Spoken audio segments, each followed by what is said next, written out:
Green Man! Green Man! Green Man! Green Man! Green Man! Green Man! Green Man! Holy YouTube video, Green Man! Hey everyone, it's the Grey Man here once again. It's Friday, which means I'll be going through some of my comic books for you. A little in-depth look at some of my birthday books. Now, every week on Friday, I go for my birthday books, which is like basically books that came out in September 1969 because they share a birthday with me, because I came out in September 1969 as well. Right, so these are the ones I'm going to be looking through this today. Got a Charlton one here, number 8 of Echoes of the Spirit World, Ghost Manor. We've got Superboy, number 159, and Army at War, Sergeant Rock, number 210. So let's start off with Ghost Manor. Right, now, I'll go into some depth on these in the blog as well. If you check out the blog, you will see some more information about these books as well in there. Right, let's see if I can get this without any glare and get my camera nicely set up. Right then, so we start off on the splash page here. Well, not really, is it a splash page? No, it's not really a splash page, it's got boxes in it, it's not really a splash. But yeah, on the front page, it basically goes into what stories are going to be inside. There is a host to the comic book. He doesn't seem to have a name. He's just this guy, it looks like a one-eyed kind of person here. Look, it's got the one eye, wearing a cape of some sort. But they're basically telling you about what stories are coming up in the book. So the first story is called The Top Floor of Hades, where we see this guy, he's a pit boss like in a mine, and basically he's greedy and he doesn't care about the safety of his workforce, and one of these workers gets killed because he's too stingy to blinking, have safety measures properly in place. And then one day this pit inspector comes along and does an inspection, says this place is dangerous, it's right near you're so deep down, you're so far down with this mine that you're literally almost at the top floor of Hades, which just, because there's basically flames down there, there's fires down there, there's even molten rock and lava down there, it's so far down. But when he's told he's going to close down the pit boss whacks him over the head and slams the door on him, throws some dynamite after him to create a cave-in so that he can't close his mind down, basically. That's how greedy he is. He doesn't care about human life. But he manages to be saved by the ghost of the man who died previously. The previous miner saves him and then leads him past this real deep down, lava-infested chamber to get him to safety. He says, as long as you're brave, I'll be able to lead you to safety, basically. And so he manages to do that. And when this pit inspector comes out, he sees that this pit boss again is basically threatening his workers. Those workers are saying, there's fire on the other side of that wall, I'm getting out. And he says, shut up, you fool, you'll all stay down here and work. I won't let you cowards cost me a fortune. Mr. Whitecross, are you mad? He's drawn a gun on them. And then, fortunately, the pit guy who was Inspector Foran, who's been inspecting the pit, he's got a gun as well, fortunately. I think he's got a gun there, it looks like he has. Or he's just pointing his finger, I can't really tell. But anyway, he comes out and says he's going to make a citizen's arrest of this pit boss who quickly does a runner, but he goes down the wrong tunnel, which leads him down to the deep level, the upper floor of Hades, and then he's lost. The ghost doesn't seem to hold any grudge against him and says to him, I will save you, as long as you're brave, I will save you, no harm will come to you. But being a coward that he is, and having a mindset where everyone is out for themselves and he can't believe anyone will, altruistically help him, he decides that this is a trap and you've led me here to kill me. And in his fear and doubt, he falls off and lands in the lava and dies, basically. So, yeah. The shaft leading down to the top floor of Hades was closed, and Inspector Foran told the men, I tried to tell Whitecross there were richer ores deposits in his other mines. You'll be safe and well paid working in those. Grant Whitecross should feel at home down there. It's where he belongs, in hell, basically in Hades.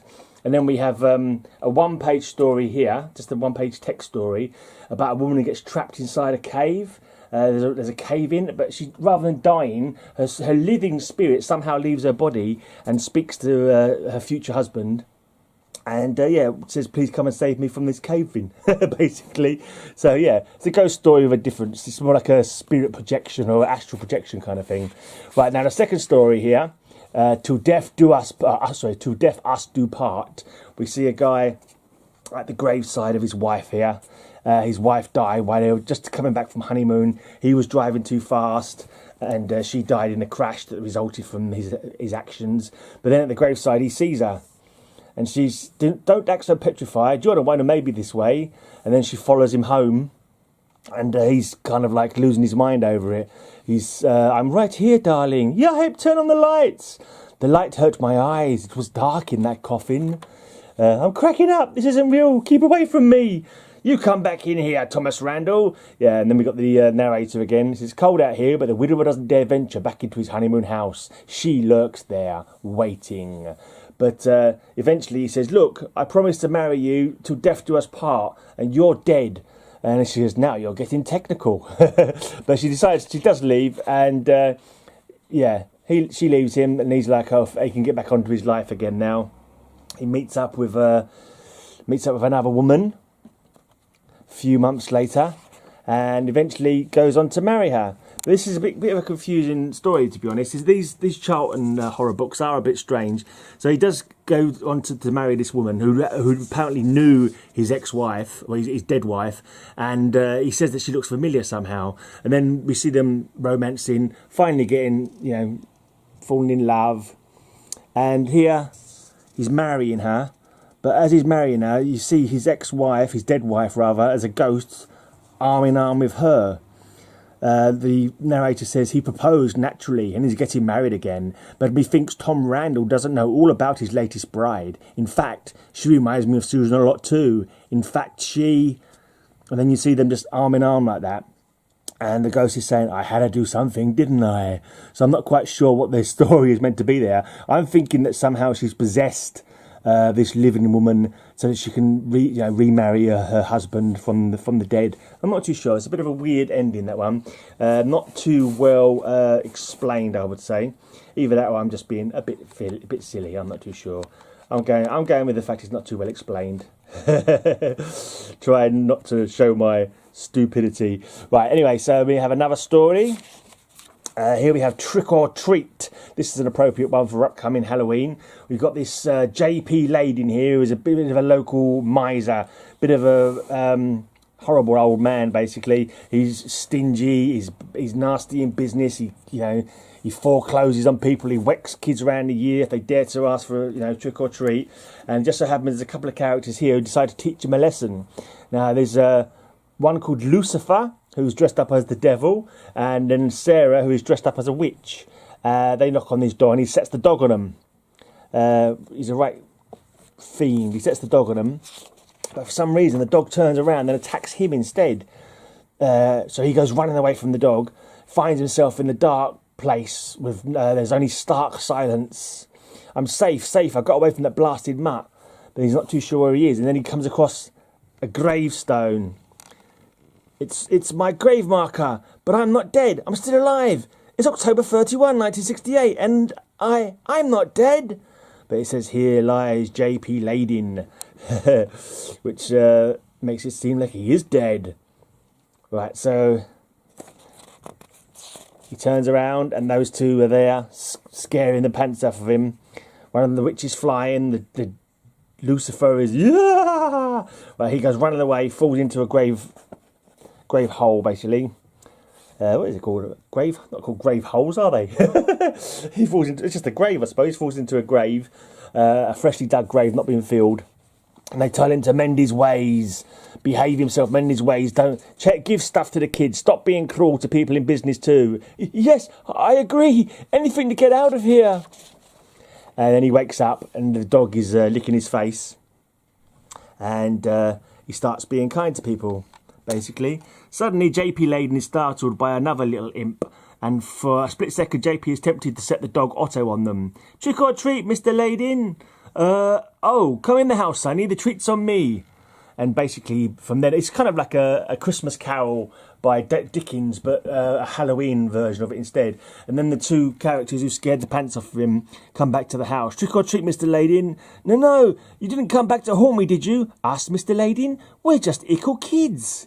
Just us lovable ickle kids. Hey, folks?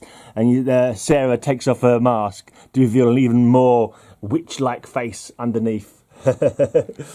Right. That's what you call a twist in the tail there, and I think that's all of it. I know we've got another one here, that's right, I forgot about it. There's another little tale at the back, just a little 2-page thing called The Man Who Had Ghosts. Now this guy is, he's not actually plagued by ghosts because he can't see them. Everybody else around him can see them, and they say to him, oh, there's skeletons following you, there's ghosts following you, and he's like, yeah, whatever, don't talk rubbish. Everybody's mad. Everybody's mad seeing these ghosts, I can't see them. But they're actually following him, and he's trying to sell his house, and he's having trouble selling it because no one wants to buy it. I suppose everyone turns up, sees the ghosts, and they're like, oh no, we're out of here, we're not buying this house. And then so he's sitting there with a couple of ghosts. Why won't someone buy the place? It's soundly built, an excellent value. And this couple turn up and they say, Mr. Fritt, this is exactly the sort of place we had in mind. Don't haggle, Lucifer. Pay the man 28,000. It's worth every cent of it. Splendid. You can have the blah, blah, blah, blah, blah, yeah. And so they buy the house. Obviously, it turns out at the end of the last panel, it's because they're spiritualists and they have seances. And they obviously set up the house there because they thought the ghosts were inhabiting the house. But they're not, because as soon as he leaves, Mr. Fritt, the ghosts go with him. So, yeah, it's a bit of a silly story, but a little bit of fun. They thought they were buying a haunted house so they could hold seances and do spiritualism stuff in, but they're not because the ghosts come with Mr. Fritt. They don't go with the house. So there you go. Interesting little book. Ghost Manor. Okay, next up from nearly 50 years ago, we have Superboy, number 159, The Day It Rained Superboys. It's raining Superboys, hallelujah. This doesn't actually happen in the story whatsoever. There is no raining Superboys. A few Superboys get blasted out of the sky, but let me just open the page and show it to you. Right, so it starts off, Superboy is getting attacked by biplanes, I suppose those are. They've got 2 sets of wings, haven't they? So they must be biplanes. He's not too sure why. Great sons of Krypton! They're shooting at me! I can't be harmed! But why? Why? Why are they shooting him, you wonder? So we go back and we see why they're shooting at him. It's because he's been committing lots of crimes. He destroys this airship. He throws an iceberg in front of this ship. He, rather than saving this bridge from collapsing, he helps it along in its collapse by, toppling it over. Then there's this dam that's been breached, and rather than helping to fix it, he smashes it. Luckily, the village below had already been cleared out, so I think probably nobody dies in any of these. In the airship, it turned out no one died, fortunately. They was able to scramble out before the flames caught too badly. So nobody died, which is good. But basically, all over the world, there's people calling for Superboy's head. I'm not going to read all those to you, but they're all like, different places around the world. But the one from Germany, Octang, Luftwaffe attacked by supersonic weapon disguised as Superknaber. We warn of reprisal if offence is repeated. Right, now I wasn't too sure in this book, because this was obviously, Superman is the adult of Superboy. This book is 1969, so this is obviously in the past when Superman was a kid. So this is, I'm not too sure when this is actually set, because they talk about, at one point, Hitler actually acting rather than just sort of threatening. And obviously we know that he did actually act back in 1939 when World War II kicked off. So is this supposed to be set before 1939 or in 1939, which would mean, I'm not sure how old Superboy is supposed to be, but say for he's 12, for example, 30 years later in 69, when in the Superman books, that means Superman's 42 already. I'm sure Superman is not supposed to be that kind of age group, is he? I really don't know, actually, but no idea. Right, so anyway, the Kents, Clark's adoptive human parents, worrying about him. All these things are began on around the world. They think maybe it could be Superboy robots, because he had some Superboy robots, but he had to destroy them after their control centres were taken over by somebody and were used against him. So he had to destroy all the Superboy robots. They said, no, it can't be Superboy robots, because he broke all those, he smashed all those up. It must be Superboy who was going on this rampage. But why? Why is he doing it? So they're agonising about it. Meanwhile, all this time, Superboy has been in the secret cave of silence, up in the Arctic somewhere, or Antarctic, I'm not sure which one, somewhere cold, and he's been actually fixing up his Superboy robots. He's been working on them, trying to get them operative again, because they're so useful for, you know, fighting crime all over the world. So then after he's finished working on them, he sends them all back to Smallville by varying routes to, you know, so they can help, they're there when he needs them. But on the way back, they all get beaten, destroyed by various forces around the world. See here, they get in London, I think it is. They get, see, look here, London ahead must be holding war games in case Hitler stops ranting and start and acts. I didn't read that very well, did I? I was trying to read it through my camera. But yeah, so you see, this is set before World War II. Right, so and this one gets destroyed over Tokyo. This one gets destroyed over Moscow. So that's where this is the point where it's raining Superboys. They're not actually raining like anything like on the picture, on the front cover, but there's a few Superboy robots are being blasted out of the sky. Right, then finally we come back to Superboy, how he was at the beginning of the book, where he's being attacked by air forces of the USA. But he's not as weak as the Superboy robots, so he doesn't get destroyed by, you know, by cannons and so forth. Right, now we see the forces of the anti-Superboy Defence League, whatever they're called. Can't remember the exact name, but it's all in the blog if you want to find out more. And there's this guy here, Professor Ruffole. He's like an advisor to them. He's a geologist, and he says, you know, you need my kryptonite. I have sources of kryptonite that I have stored up.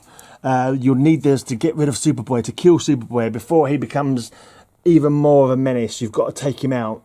They agree to buy this with the kryptonite from him, and obviously he makes a nice profit off of that.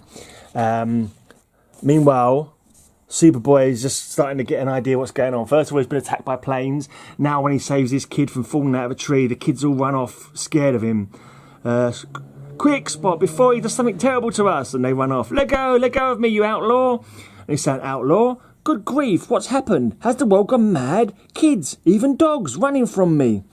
And then he gets home, and his parents are like, what have you been doing, Superboy? How could you do this to us? What have you been... He turns on the news, sees that he's an outlaw, finds out that the Prof Ruffole and, you know, they've got a K-equipped world anti-aircraft network all ready to destroy him as soon as he turns up. And obviously he's not too chuffed about that. Who could hate me so much? Framingly me, then... I can't read for like toffee sometimes. Who could hate me so much? Framing me, then coldly arranging my demise. Could it be this Prof Ruffole? But who is he? And how can I find out when open season has just been declared on me? Yeah, blah, blah, blah. I should probably stop trying to read. Obviously, I haven't got my reading head on today. Right, so what he does, he seemingly poses as this new guy, Voltron the Unconquerable from the planet Voltra. He makes it look like he's just come to Earth. He basically points a meteorite at Earth just so he can destroy it when it gets too close to the Capitol Dome, and make it look like he's a hero come from outer space. And they've heard on the planet Voltra that this Superboy is causing trouble, and they've come to try and nip it in the bud before he spreads his nefarious schemes out further into the universe. So basically, he's come as a galactic policeman kind of thing. So he goes against the anti-Superboy Defence Council, says he'll help them out. This Prof Ruffole says, you know, I'll assist you in taking on Superboy. But he says, this Vulture could be dangerous to me and my plans. If he is truly invulnerable and could destroy Superboy, he could get the credit. On the other hand, suppose this super alien is an imposter. Hold on, I may be touching a raw nerve there. Could he? Would he? Not possible. Could this Voltron be Superboy himself? And that's what he's thinking to himself. So he decides to sort of set a trap for him, thinking he might be Superboy. So he calls him to this place where he says Superboy is hiding out. Voltron comes in, and there we see some more Superboy robots. These are obviously being controlled by this guy, Prof Ruffole. And so Superboy takes the real Superboy dressed up as Voltron, takes on the Superboy robots and smashes one up. And then once he smashed it, he finds out it's full of kryptonite. There you go. recoiling in dismayed horror. Now you exposed your own fraud, Superboy. Only Superboy would fear kryptonite, and now it's too late. You're dying, and I have killed you, my booby-trapped replica. I alone, I, Lex Luthor. My long years of diabolical preparation have paid off. And now I will be acclaimed as the force for good in the world by unmasking and destroying you, Superboy. Oh dear. But, what's this? A hand claps him on the shoulder. But suddenly, and you and your evil army of robots will take over, Luthor. Not a chance. Superboy! Still alive, no thanks to you. Two can play this game of substitution, and with the aid of my one remaining robot, who became Voltron, you, Luthor, have betrayed yourself. There you go. And he says, actually, he's my Clark Kent robot acting as Superboy, while I, disguised as Clark Kent, went to school in his place.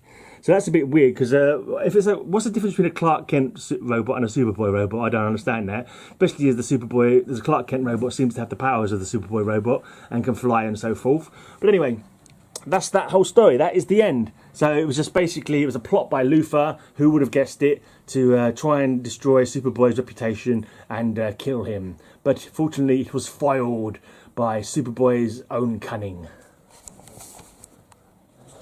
Okay, finally for this week's look at my birthday books. So I'm not really doing this in a very good position. I should really try and do this at the table. I'm actually doing this lying down on the bed. This is the bed, the head of the bed that I'm leaning against. So it's a bit awkward to get the camera sort of in a nice flat space. Right, so here's Sergeant Rock 210. It's too late, Easy. This enemy sub-base is going up, with us in it. Oh no. So it's a bit of a strange story, this one. Here it is, a brand new yarn about that calligraphical clown of World War II, the graffiti writer. So I'm assuming this is a character who's been encountered before. He's like a spy of some sort who helps out on missions by giving them intel and so forth. But as the Rock and Easy Co are sort of coming into land at a beach in Italy, you see all these bottles filled with messages from this Kilroy guy, this graffiti artist, and it's like rude messages in it, and Sergeant Rock's mother was a wave, and you're on the right track, old rockhead, and that kind of weird stuff like that. And so like messages in bottles which wash you up towards the boat as they come into land, which to me is not a very good idea for a covert operative to leave clues around. And then on the rocks here as they come in, don't get your feet wet, old rockhead, signed Kilroy. Seems like a really, really daft way of keeping things under wraps. So they take out a patrol. What it is, they're trying to take out this submarine base. There's a little mini sub base that's been in Italy. It's been coming out and it's been knocking off boats and that. So they get a map of how to get to this place with a bit more of an insulting message there for Rock as well from Kilroy. Another little insult as they get to the top of the base when they're about to climb their way in. It's rather strange. And when they finally do get in there, as quietly as they can, they get caught. Don't move or you are dead, man. You will raise your hands immediately. So they are captured once they get in there without even firing a gun back, actually. Bit strange. And then they're about to be shot. Ready, aim, foot. And just as he's about to say fire, a hand grenade. A German potato masher hand grenade comes flying and landing at their feet, making them all hit the deck. The pin is still in it though. There's a note attached to it from Kilroy. I figured you could use one of these, old rockhead. Don't let it go off under your tin pot, Kilroy. So yeah, with that in hand, they, again, not using any guns that I can see, but just using their fists, they fight their way to the sub's fuel supply, toss in the grenade, dive for the water, Easy! And as it's exploding, they swim off out of the cove, back to the shore, away from the base, back to the shore. And as they trudge back into the shore, there's another message just handily left in that position by Kilroy in the sand, saying, "Sergeant Rock's mother was a petrified tree." It's just, it's just crazy stuff. Yeah. I mean, maybe the war story. This is the first war story I've got from that era. Maybe the war stories in that era are a little bit more quirky than later war tales. Mind you, they did always do the weird war stuff, like the robot GI and the the Monster Squad, the Weird War Tales, the Creature Commandos, that was it, the Monster Squad, stuff like that. Right, do we have a backup story? Not with Sergeant Rock, but a bit of a ghosty story. Oh, it's quite an interesting letters thing here. Actually, this is from 1969, and people are writing in about various things. But this is what I love about these old books. They're like museum pieces. There's a letter down here at the bottom from a Patsy Hughes from Staunton, VA, and she's saying, P.S. Don't publish stories about the war in Vietnam, please. My brother is there, and I don't think I could stand to read about it. And that was just like, oh wow, that's heavy stuff, man. You know, war is still going on. This is like 1969, and America was at war at that time. And now you kind of read that, and I think, oh, I hope Patsy's brother got home okay. But you know, it's not something I'll ever know. But yeah, it's just interesting. It gives a bit of life and meaning and poignancy to the letters column, in fact. All right, so this story here, we've got Death's Promise. We've got this Southern guy in the American Civil War called Brett Decker. When he was a lad, his grandmother tells him that the Deckers can see death, and if they see death, they can make a deal with him. And she says that she herself made a deal with death, and the deal was that she wanted to live until her grandson was able to live for himself, to fend for himself. I'm assuming his parents must have died, and she's been fending for him all this time. So when he finally comes of age, she says, "It's time, Brett Child. I'm tired, so tired, and I'm ready to keep my bargain with death." That was a really bad accent. I do apologise. I'm not sure that was trying to be a southern accent or a blinking jive turkey accent. I'm not too sure, but yeah. So yeah, years later, he's at war. He still remembers his story, or Granny told him about a pact with death, and one day he sees death rising up towards him with his scythe, ready to claim him. He remembers the deal that his gran spoke of. You're just like Granny said. I've got the gift like she had, so you got to make a deal with me, just like you made with Granny. That's the worst accent ever. What's this? Oh yes. Now I recognise you, Brett Decker. Now, what sort of deal do you have in mind? I don't want to die in battle. Agreed, Brett Decker. You won't die in battle. You have my word. So for 4 years, he's invincible. Not a bullet touches him. Not a piece of shrapnel flies close to him. And obviously, with that promise of not to die in battle, he's brave. He goes charging in. Here's the Death here speaking. Brett Decker was marching in lockstep with fate, the unexplainable fate that kept him alive through battle after battle. You are not die in battle, not at Chickamauga, not at Chattanooga, not at Lookout Mountain. Death always keeps his promise. And then after 4 long years, the war ends, and Brett prepares to go home. Nothing left now but to go home. The war's over, the battle's done, and I'm alive. Funny. After 4 years of fighting, hard to realise it's finally stopped. And so he's resting up with his gun leaning up against the tree. And I didn't die in battle. No bullet nicked my hide. No cannonball ever came near me. Death kept his promise. But why was he smiling when blam! Oh! So he's lying there against the tree. His gun falls over, goes off, kills him dead. I always keep my promise, Brett Decker. You didn't die in battle. The end. So there you go. Death kept his promise, but when you're making deals with death, make sure you read the fine print. Make sure that you can't cheat death, but make sure he doesn't cheat you. Right, then the comic is filled up with just a couple of cartoon pages. Just a couple of cartoon pages there, and that's it. That is the book. That is the 3 books for this week. Oh, don't fold over like that. So Sergeant Rock, Army at War. Superboy 210, and Ghost Manor number 8. Cheers for watching. I'll be back on Wednesday going through some more of my books in my comic countdown, or my Counting Comics blog, and I'll be back next Friday going through 3 more of my awesome birthday books. Cheers for watching. Bye.